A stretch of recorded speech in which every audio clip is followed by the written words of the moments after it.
Hey everybody, welcome to the MMA H.E.A.T podcast. I'm Karyn Bryant. And Jouban. How's it going, guys? All right, so a lot to talk about today. We're going to talk about UFC 203 and still Stipe Miocic. And still, I know I can't go against him anymore. I know. Well, okay, well we'll get into this. I know we didn't do a show last week, so we didn't make our real picks in front of that fight. But I do want to talk about what you were sort of leaning towards.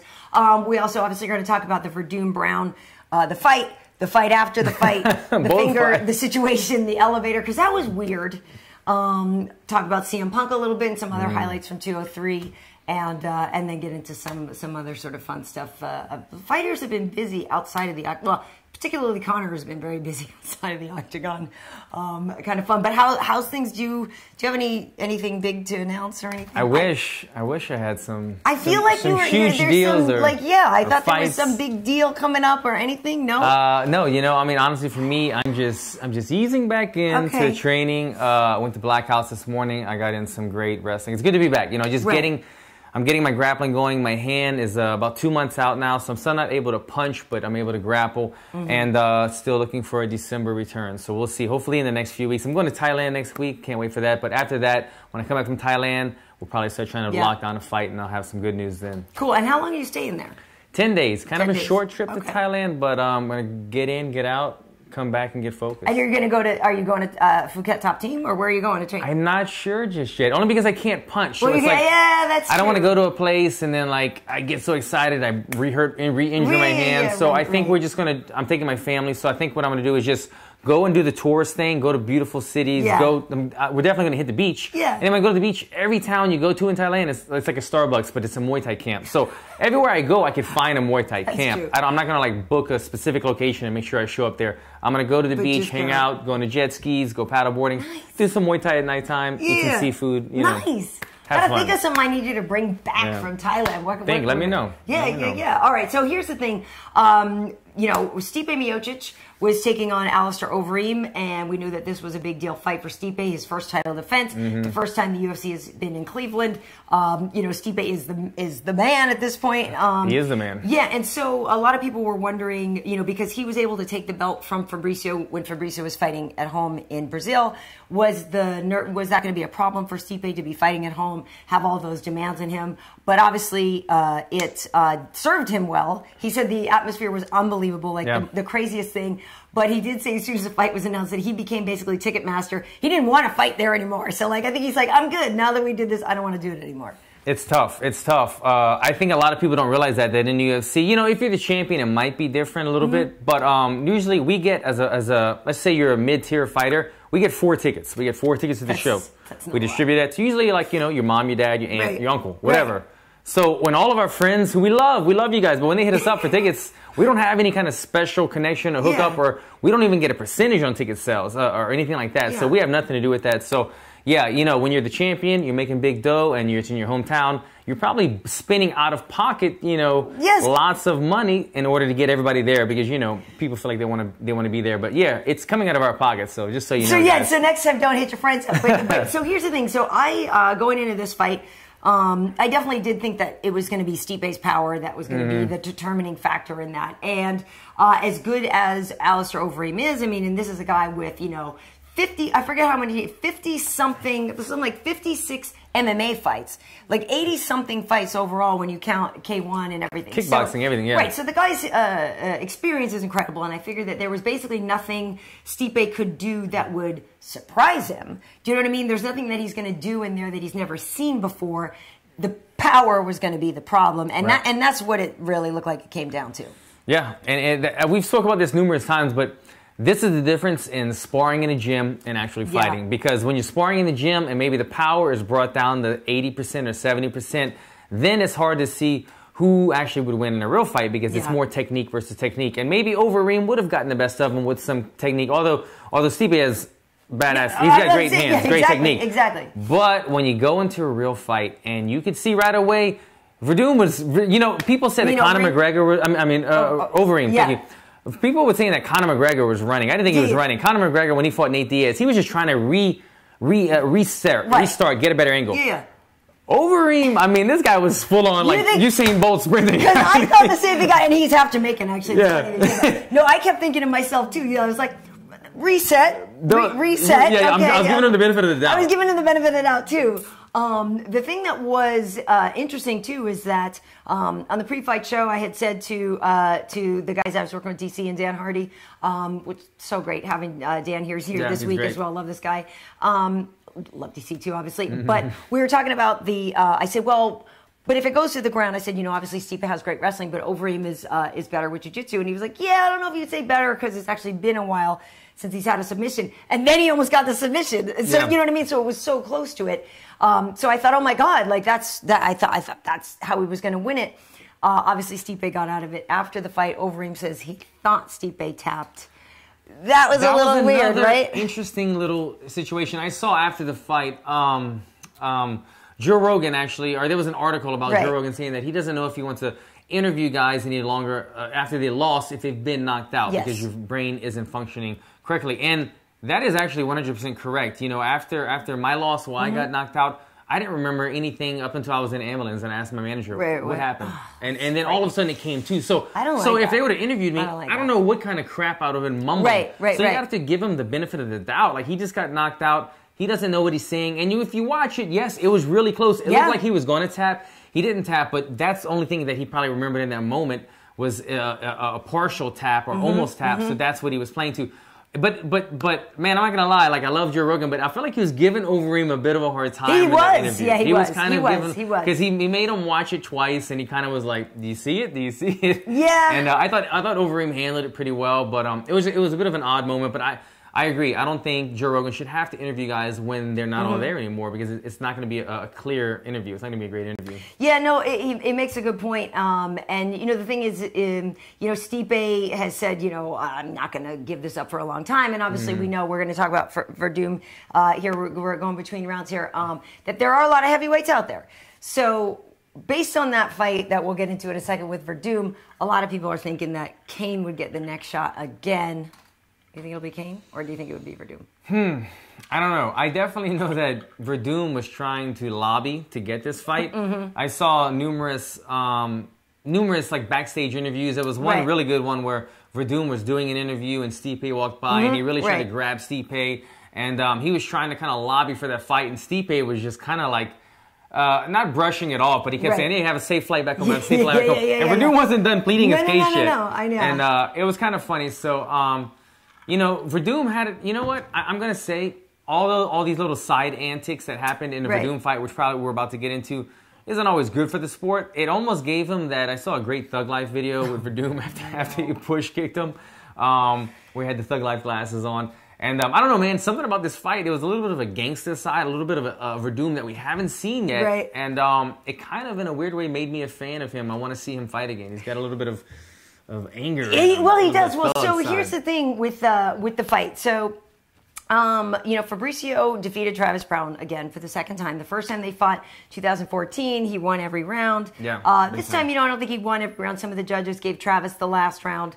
But before the fight, and I know none of you guys are ever really healthy, but I knew for a fact there were some things that Werdum had going into this camp, and so you could tell that he wasn't in the best condition that he's been in before. You could see that. You visually could see his body. You could see that this isn't the best version of Werdum that we'd seen before. So I knew that he wanted to finish this fight as quickly as possible. I did not know he would come out with a jumping flying sidekick to the face. Yeah. Like, what the hell is that? But as I watched it, I was stressed out by the fact that knowing he needed to finish his fight fast. The longer it went, I thought the worse it would get for Werdum, and that, I knew he had a sense of urgency. That being said, when Travis was able to basically call a timeout, and granted, if I'm Travis, I'm going to try to get a timeout too. It's the ref who didn't enforce the rule. It's not Travis's fault. I would try it too. But I thought, oh no, like if he comes back after the fight should have been stopped and then knocked out Werdum, like that would have been really weird. He would have probably contested that, right? Because he shouldn't have gotten a timeout. Yeah, they kind of dropped the ball on that one. Yeah. I'm assuming it's kind of the commission's job to kind of step in and say, wait, there's no timeouts. You stop the fight due to an injury. There's no restart. The fight is officially declared. It's over. You lose. That didn't happen. With that said, It was kind of a weird moment there. And having rewatched it just recently with you, I noticed the referee. He's a stocky guy, but he's not that tall in stature. Okay, so he kind of, when Browne kind of signaled that there was something wrong with his hand, Werdum, he did the right thing. It wasn't. I wouldn't say it's the Mayweather. Well, remember it was Mayweather Ortiz where he cold cocked him not after. The most polite thing, but you look up the rule book until you fight until the ref stops you. Right. And the ref looked right at Browne, looked at his hand, and didn't. He took too long of a time. He should have separated him or stopped it right away, but he didn't know what to do. He took a moment, and then he called timeout to the judges. Meanwhile, Werdum said, "Hey, I didn't get stopped yet." Right. And so he went and punched Travis Browne. Travis Browne got a little mad, but as soon as the ref did step in, Werdum let back on his attack. So it was kind of a funny moment. It almost felt desperate at first watching Werdum. Like he felt a little desperate for him to go in there and to go for the kill when he knew the guy was like hurt.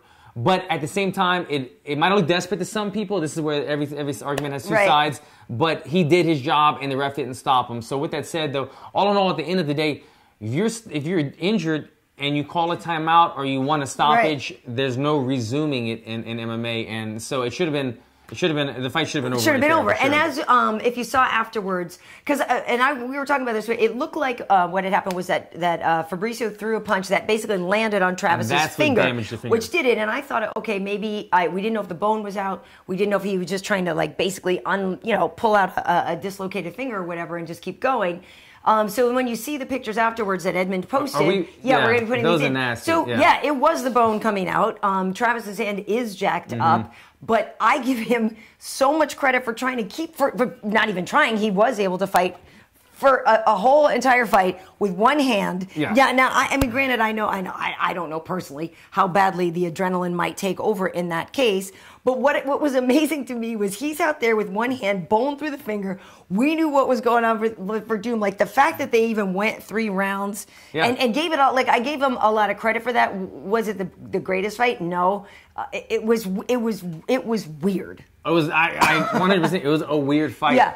The eye poke. There was a picture of the Fabricio. Scuffle, the timeout. I mean, you put the opening the fight with the jumping side kick. The Werdum going for 2. What do you call that? A bicycle kick? Yeah. I mean, it was the weirdest damn heavyweight fight I've ever seen in my life. When I think about it, it's crazy. Weird. Esther Lynn had a picture out of Verdum's eye. Travis was like knuckle deep in his eyeball. And Travis doesn't have like small hands for knuckle a 6'7" deep guy. Yeah. So, but I don't really remember. I think I kind of remember Werdum trying to shake this up. Okay, so then there wasn't quite a fight after the fight, but obviously Edmond Tarverdyan very upset by this fight. And actually, I should say, I spoke to Edmond before the fight and had a great conversation with him. We talked a lot about what they tried to work on in this camp, and he was saying how Travis has been hesitant in his last couple fights, and really because when he came to train with Edmond, he was learning proper technique for a long time. And Travis told us this in an interview himself. He's like, yeah, when I worked at Jackson's and stuff, we like fought and trained. He said, but I've never learned proper technique. Right. So when he came to Edmond, he was like basically rebuilding a fighter, teaching him technique. So Edmond was explaining that the problem has been in these fights, the side of the brain trying to do the technique right versus the side of the brain that Travis was just that go for it fighter, trying to put those two things together. So he was assuring me that they were working on that and that he expected a lot more from Travis in this fight. So I think Edmond was frustrated by the lack of delivering that message, that intention in the fight. Said some stuff to Fabricio after. If you asked Fabricio, he said, Edmond said the mother effer, and he's like, you don't get to say anything about my mom. Yeah. Push kick. Yeah, and he push kicked him, and actually Werdum had a really good explanation for it. He said, look, he called me a mother effer. You don't say that about my mother. He might have taken it the wrong way when I don't think he was directing it at his mother. He was just calling him that, obviously. But with the language, translation being a little bit off, he kind of said, look, you don't say that about my mother. He knew that he was a boxer and he was getting a little too close, body language-wise. He said, look, I'm just trying to keep my distance, push kicked him. Again, it was a pretty good explanation, and you can't really be too mad at him. But he was hyped up. The fight had a lot of emotions in it and stuff. Travis Browne, you talked about it like him toughing it out, fighting with that hand.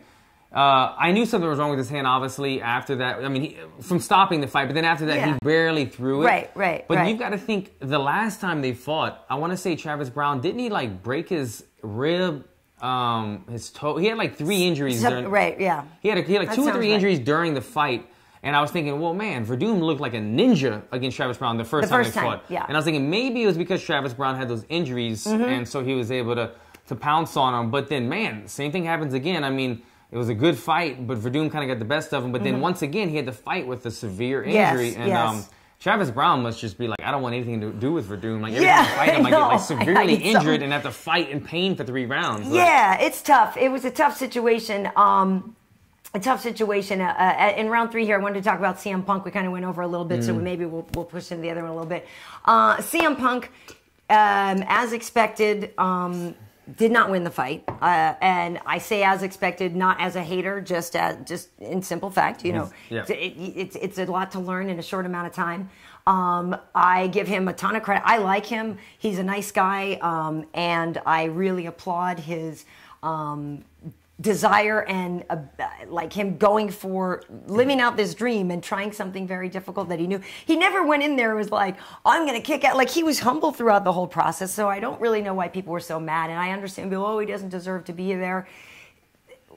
Deserve is a weird word, but you know what I mean? He went in, I think he actually did better than people thought. He fought it off for 2 minutes, which is more than what I thought people, or what I think people expected him to do. I knew Mickey Gall was going to want to take him down. I didn't know he would shoot immediately. I think he was kind of forced into that shot. Yeah. He came in so fast. I guess so, yeah.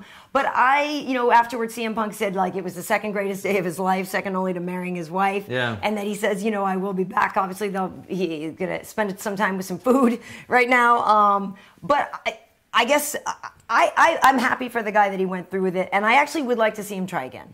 Yeah, me too. I never had anything against him. I was just one of those that, look, I'm not putting my money on him. Yeah. I don't see it happening. You saw he was emotional. He said it was the second happiest day of his life. And I really don't know I still don't know if I believe him in that, if he was just saying it because he was in the moment and he wanted to act like, look, I'm going to brush it off and get back up, and he was being positive. Or if maybe he just means in general, obviously he wasn't happy that he got his butt whooped. No. But just experiencing this, I always say this to myself. Every time I get super nervous and I'm in the locker room before the fight, I'm super nervous and I'm like, why am I doing this again? And then I remind myself, because I'm getting to experience up and down emotions that I would never maybe get to experience otherwise. Yeah. So I'm anxious, I'm excited, I'm nervous, I'm scared, I'm happy. Crazy. All these things happening off and on. But if I was just waking up every morning and going to a desk job or something, I would never get to experience these emotions. So I just remind myself of that. Like, you know what? It's scary, but I'm getting to experience this and prove something to myself. So I'm assuming that's what he meant by it was the second happiest day of his life. Like, he's experiencing emotions that he hasn't experienced in quite a while, like as if when he got married. Obviously, though, when you lose a wrestling match or you lose a job interview or something like that, in comparison to losing a fight is much different. Getting your ass kicked, not only is it physically hurt, but getting your ass kicked is a different feeling than losing a wrestling match because you're beat up. You feel like somebody, like, they beat you up physically they kicked and mentally. Like I lost a fight. I got beat up. Everybody in the world just saw this. So you can see in the press conference, like, you can't be too hard on him. The guy was pretty much fighting tears the entire for sure he was. Entire interview. And that was real. The real emotions were there. Getting beat up. You see, it doesn't matter what fighter it is in the UFC, how tough they look. I'm in the back all the time. I see them come back getting stitched up and they cry. Every fighter has a moment. It's a tough thing to get beat up. So I do applaud him as well for stepping in there, taking his beating like a man, and saying that he will try to come back again. The one thing I do have a problem with, though, is Mickey Gall's speech after. I have a big problem. Dude. I could have done without it, for sure. Because I thought, okay, you got this great platform now. You guys were sportsmanly after the fight. I personally loved the idea of him versus Sage Northcutt. I actually kind of really love that. But it is funny, like we were saying before the show, like, I just want to be thrown to the wolves, right? I want to be in with the killers. Right. Give me Sage. But I don't think Sage is a killer. Sage is not a killer. I get it. I think he wants, like, a real, like, obviously. A real fight. Right. It was an amateur. And he wants, a real UFC level pro, which Sage is. But I don't look at Sage as, like, he's one of the killers. No. I think he's a guy that's, like, a name that came from the show and he's exciting. But yeah, he's not like a go-to-war type guy. Exactly. And the thing about it is, Mickey, I think, sure, like this kid, I'm excited to see where he goes. I'm excited to see him develop. He's a young guy. But what it looked like to me was a baby-faced, like, 15-year-old dropping F-bombs because, like, he could or something. Or all of a sudden, it took away all the positive things I liked about what he did and said were completely negated by him doing that. I thought it was really immature. I thought it was inappropriate. It wasn't punctuating his message at all. And I thought it really just took away. And I was like, oh, man, why'd you do that? I didn't like it. I agree. I mean, if it was, I don't mind you cursing in an interview if it was like called for. And but it was just sort of part of the conversation. Everybody said, but like he kind of went out of his way. Nowhere. Totally. It was like, I'm just gonna drop F-bomb as many times as I can and kind of like look tough a little bit.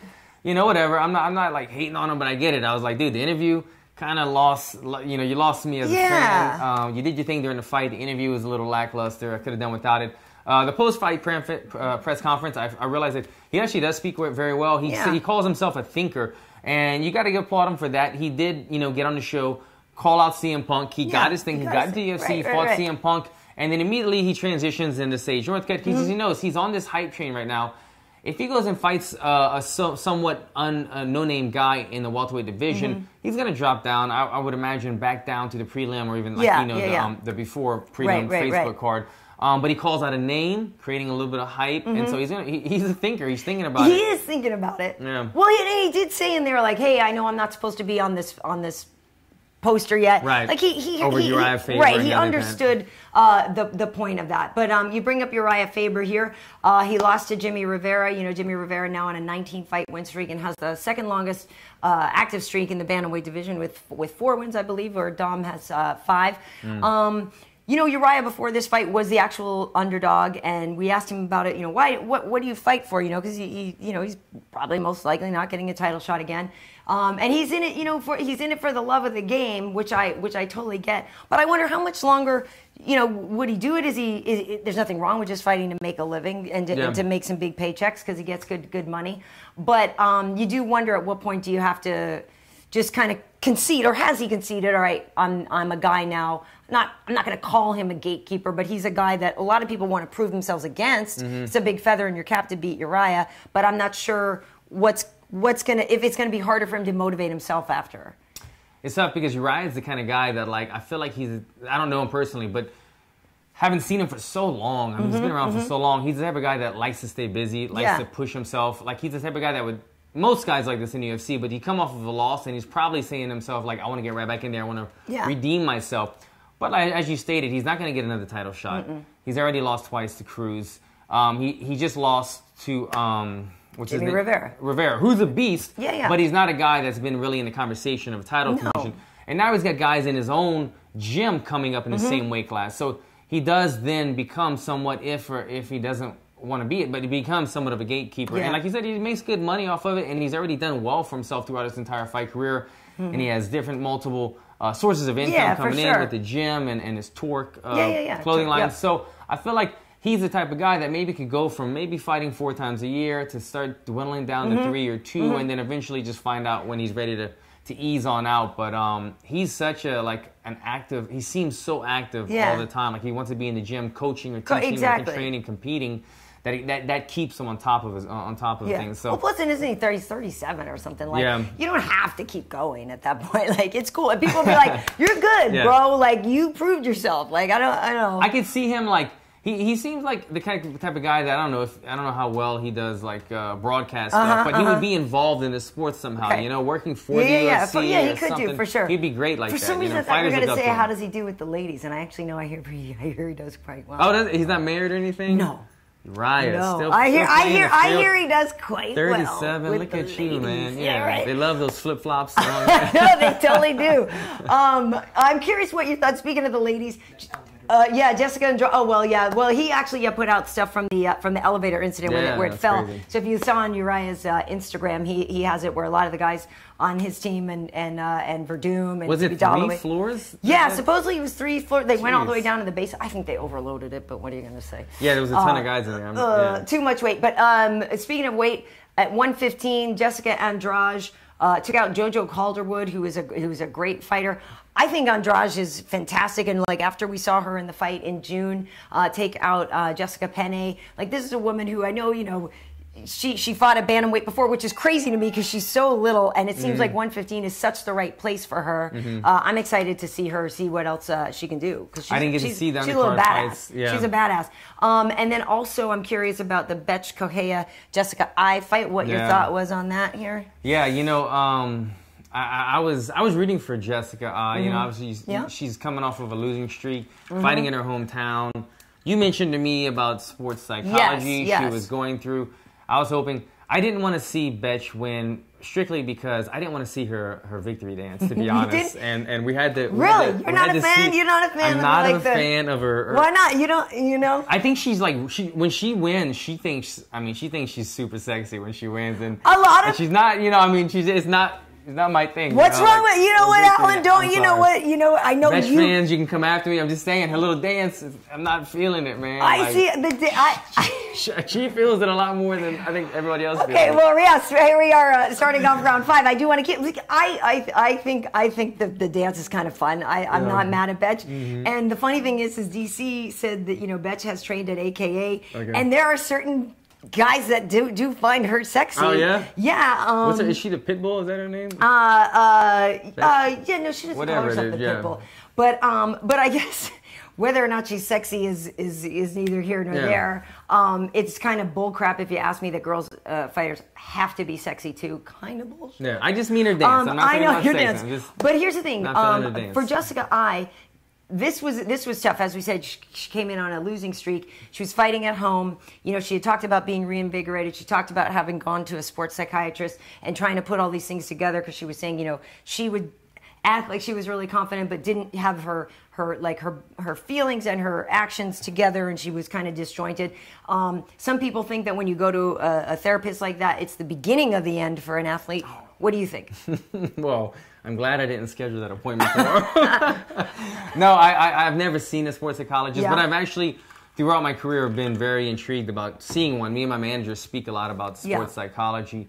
And because, I mean, just with sports in general, man, it's just really that. It's just the day that you need to performing, because it's so tough. We train twice a day, 6 days a week normally, and you have your on and off days, and all of that entire 8 to 10 week camp comes all solely to that one day. And sports psychology isn't just about that one day. It's about finding what makes you happy, I think, probably throughout training and breaking down training. But I'm interested in it. I like sports psychology. I think it probably is a big benefit to a lot of fighters.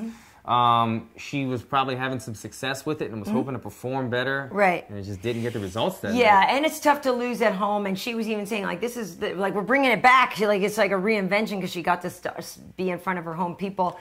So I don't know what happens with her now. You know, that's 4 in a row. You know, the bantamweight division. You know, it's hard. The thing that's difficult too is it's hard for these women to get fights. Like Liz Carmouche just competed at EBI. I believe she beat Benson Henderson's wife. But oh, is that who it was? Yeah. But like Liz fought for the title. And then it's like, well, she can't even get a fight. So I you know, granted, I haven't asked her specifically, like, hey, have you asked for fights and you're not getting them or whatever. But it is kind of hard to justify, you know, giving Jessica more and keeping her around. I thought she didn't do a bad job necessarily, but you're typically seeing like 2 girl fights on a yeah. I mean, and it's tricky to keep them around. Now afterwards, Betch apparently called out Miocic. Do you like that? I would definitely watch that fight. I guess, you know, she just came off of, I don't want to say a big win. Jessica I is a force, but she's coming off of and Betch had some losses herself. So Betch, you know, is trying to rebuild herself back up, and by fighting Miocic, that would be that's a good way to build your name back up. Yeah, for sure. I think the ball's probably more in Miociac's corner. A little bit. You know, do I feel like fighting Betch or not? Right. You know, to go back to Jessica I want to say, fighting at home, and you know, everybody has to fight at home at some point in their career, and there's a lot of pressure. I remember Stipe saying in an interview, I don't know if it was you or DC asked him this, or but he fought in Brazil, and now he's fought at home, and he said, you know what, I'll fight in Brazil the next time. Not only the tickets, but it's just way too much pressure and everything. And you know, Jessica I could have had a little bit of that, could have had a little bit of the pressure and the nerves of fighting at home, and maybe that's why she didn't quite perform up to the standards that she was hoping to.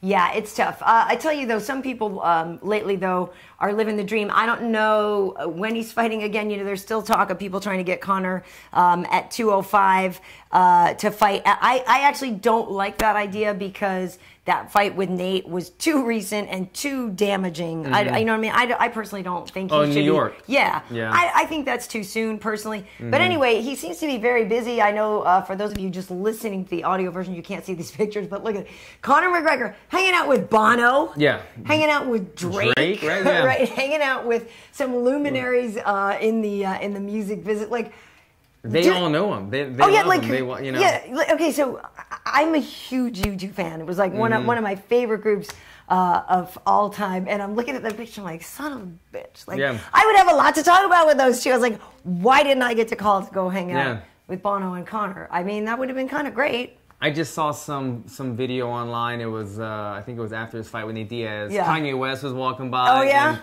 And Conor kind of fanboyed out when he saw Kanye. He got really, he didn't, he was playing it cool, and all of a sudden Kanye came by, and he kind of fanned out. But yeah, man, it's love him or hate him. It just once again shows that, like, man, everybody has their eyes on the sport when Conor's in there, so it comes back. It's good for us. It is good. Well, everybody's watching. Well, and that's the thing, I don't know, at 205 right now they're saying, because initially Robbie Lawler was going to fight Cowboy Cerrone, and that's off because Robbie's saying he still needs more time to recover.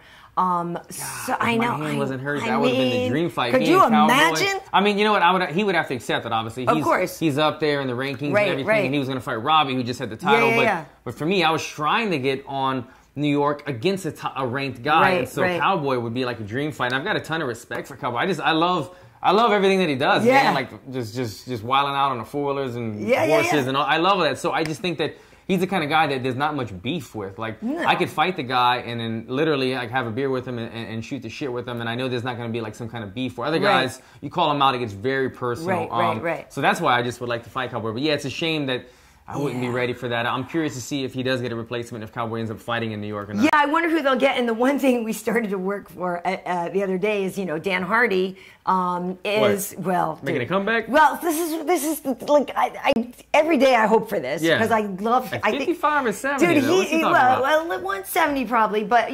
he has a condition called wolf heart. He basically has two heartbeats.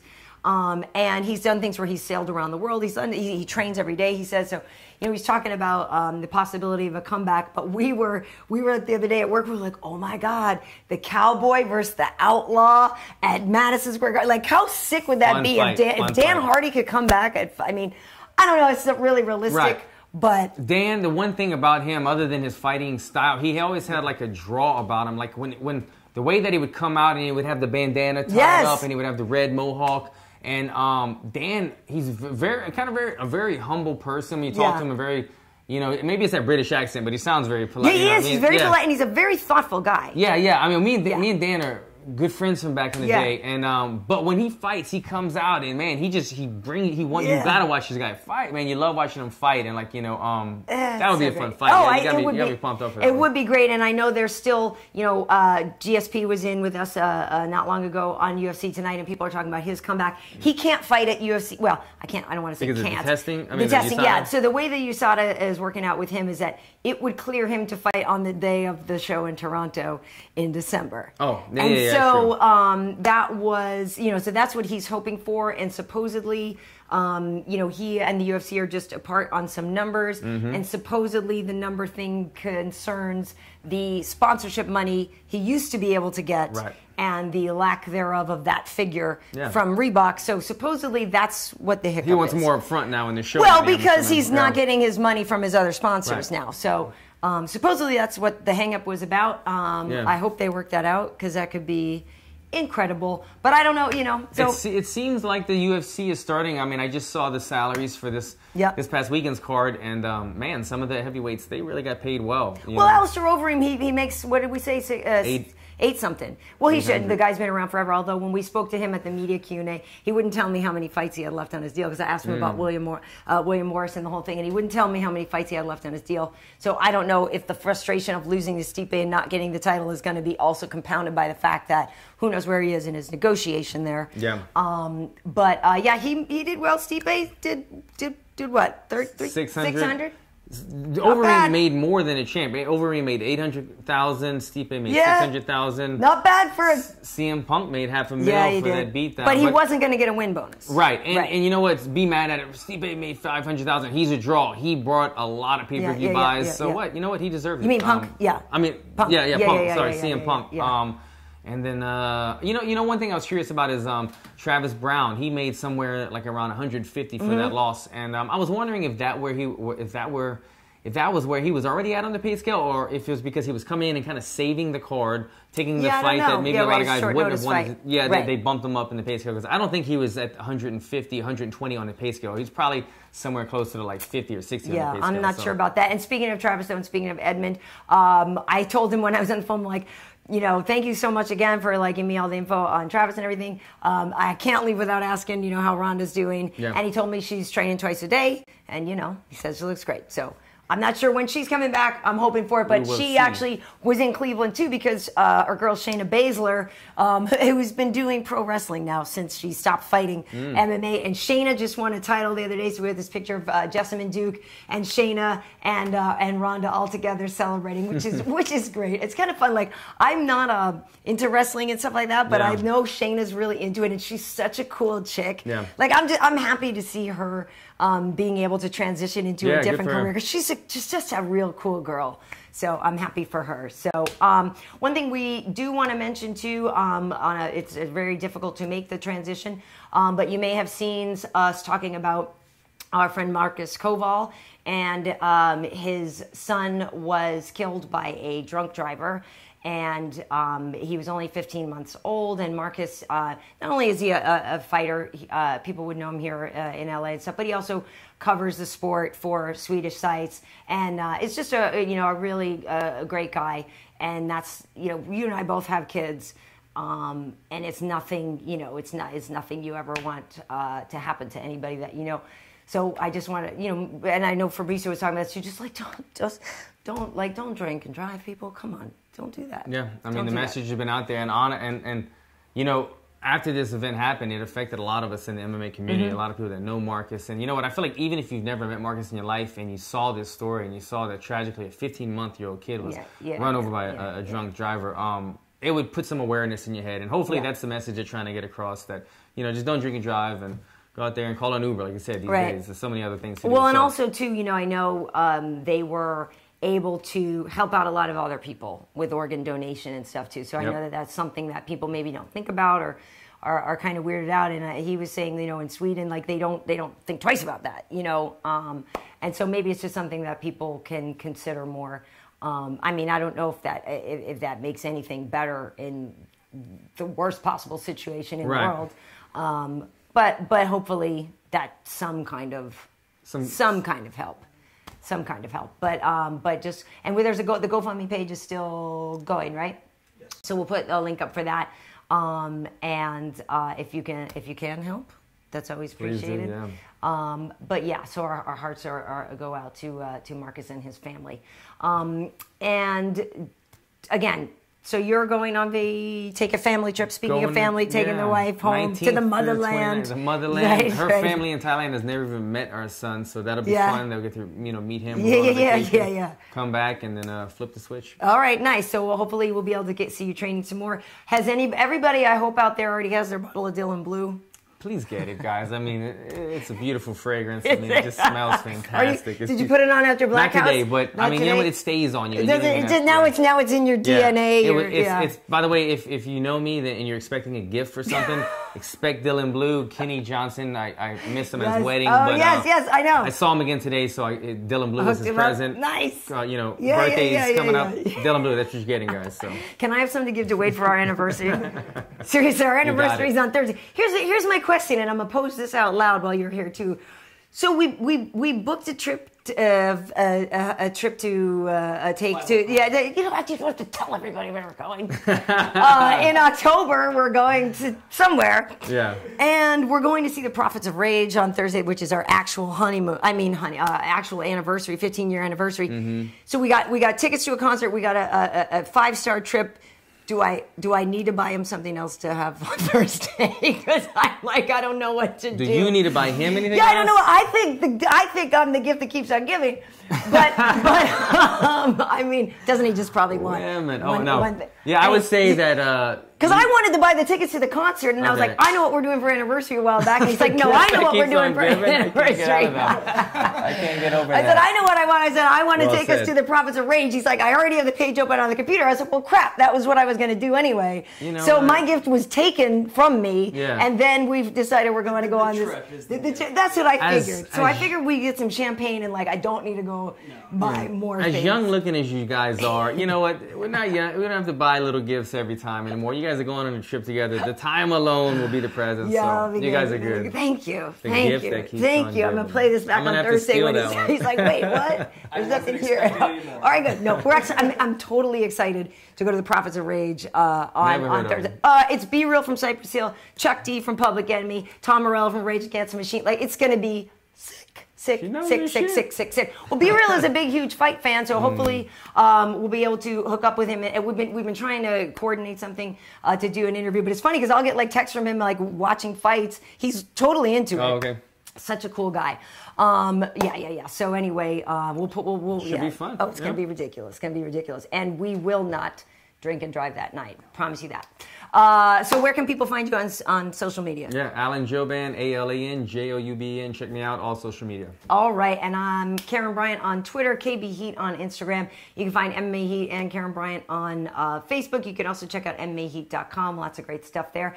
So we'll have to coordinate what we're doing with you in Thailand in terms of when we'll do the next thing. Oh, but yeah, when do you leave? That could be cool. 19th to the 29th. Okay, so maybe there's we'll figure something out because I'm working every weekend at Fox. There's just like nothing but fights coming up, so it's kind of. I leave on a Monday, so it'll be the Monday after the fights. I wonder if I'll be Wi-Fi on the airplane. Maybe. Doing it from up in the air. 10,000 or whatever. Baller. That'd be first. That'd be cool. Mile High Club. That'd be cool. I mean, does Nicole know that she'll be doing that? I'm not. You have warned the wife that you're going to be doing that. It's a good idea. All right, cool.